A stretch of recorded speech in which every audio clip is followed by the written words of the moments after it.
திக்கின்ற செங்கதிர் உச்சி திலகம் உணர்வுடையோ மதிக்கின்ற மாணிக்கம் மாதுளம் போது மலர் கமலை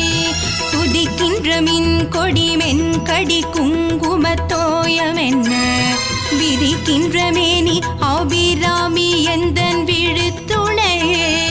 துணையும் தொழுந்தெய்வமும் பெற்ற தாயும் சுருதிகளில் பனையும் கொழுந்தும் பதி கொண்ட வெறும் பனி மலர்ப்பூம் கனையும் கருப்பு சிலையும் மென் பாசாங்குசமும் கையில் அணையும் திரிபுர சுந்தரியாவது